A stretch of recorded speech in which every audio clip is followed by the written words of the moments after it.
While those working in the green energy sector have long been pushing for solar to be used to address the ongoing power crisis. But according to the electricity minister, the national grid isn't yet ready to receive large volumes of solar power. Let's speak to Matthew Cruz, who's the head of business intelligence at Hohm Energy. It's a tech startup in the clean energy space. Matthew, good evening to you. Thanks for your time. So it seems that before we've even sort of had a very strong take-up of solar in this country, because right now it's still very much limited to industry and those consumers that can afford, it's already sort of been given a bad rep in the context of this debate that we've been having as a nation around the just transition. Yes, and I'd like to address that bad rep and segment out solar into large-scale solar, which is what the electricity minister is talking about in terms of there's a capacity on the transmission system to accept large-scale solar and wind farms onto the grid. And they need something about 100 billion rand per year from 2025 onwards, going upwards until 2029, 170 billion rand. And that's very different to small-scale solar, which is the kind of industry that I represent, which is solar that's for your house and for your business, that removes you from needing the grid, needing Eskom to give you power, and also then provides the solution towards this energy crisis by you then providing power for yourself and towards the nation.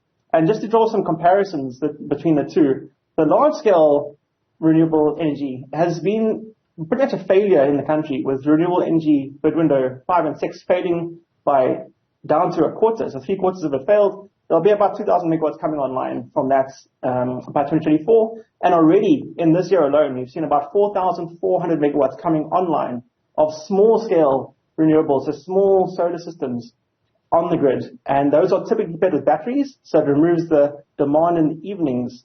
And that means that we are actually solving the problem twice as effectively, the private sector, represented by myself, than the government. And that's very exciting for me. Have you found that some of the concessions brought on by government where the use of solar is concerned, especially around, the costing of it, where a portion of that is sort of being subsidized, has that affected at all the take-up locally? Yes, it has. And what you're referring to there is from the government, they have provided rebates, a tax rebate, for small scale, for your household solar system, where you get 25% of the cost of the solar panels back, up to a cost of 60,000 rand for the solar panels. So you can get 15,000 rand back, which is very exciting. And as that came in, as at Hohm Energy, we saw a large increase in demand. And that what drove primarily the 4,400 megawatts that came online. And then added to that, on businesses side, there's 125% of the cost of the entire system, including batteries and inverter, that can be written off in terms of your revenue for the year. So that's for the next 2 years, and that's also driving a lot of businesses and households going off of Eskom and onto powering their own energy needs. What have you found are some of the biggest challenges that consumers face when, they're trying to transition in terms of their own personal houses? What are the frequently asked questions that you're having to deal with? Great, yeah, brilliant question. One of the biggest things that we've seen as a challenge is the affordability, the cost of these systems, because the average price could be about 150,000 rand for a household that's 3 to 4 bedrooms and got 3 to 4 occupants, and that's a lot of money for someone to just come out of pocket. So the people that have that kind of money available have already done that, and they've already gone and transitioned off the grid. But what is exciting is the new products that are coming in, and our company, Hohm Energy, has recently launched a subscription service where the price that you're paying for your solar system per month is less than a DStv subscription and is almost equivalent to the money you'll save from the electricity bill going down from you powering your own system. So affordability is a big one. The second one is trustability. And there's a lot of Bucky Brigade installers going around that have transitioned from the electrician and from the construction industry and coming with many of the similar trends of kind of being fly-by-night, offering really cheap systems, of inferior quality products from China that are like tier 2 or tier 3, and then not being there to take care of issues when customers are phoning them back and saying the system is no longer working.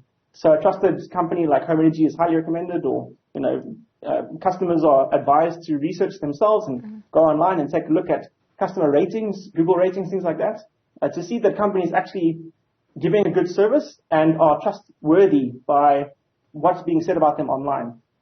When it comes to the general power situation that we find ourselves in, Matthew, it's going to be a couple of years before we are out of this load shedding cycle, and where we just have enough supply to meet the demands of the country. What kind of future are you foreseeing or projecting within the space, especially for organizations like yourself in the renewable space? Yes, so it's very unfortunate, but the projections that we're seeing, and this is a projection that was made in the beginning of this year, is that load shedding frequency will actually double over the next 5 years. And that's off of the base of last year, where we saw load shedding go 5 times higher than 2021. So we've already hit the mark now of load shedding being 50% more than last year, and I see that as an increasing trend over the years. And we heard recently, or just now in the previous clip from the electricity minister, that it's primarily the aging coal power stations that are failing to provide power in the evenings that's driving this load shedding. And those assets have been swept, as he said. They've been swept to failure, in my opinion, over the last 15 years. So those power stations are coming offline rapidly. And what's coming online is very minimal, as we heard from the transmission constraints.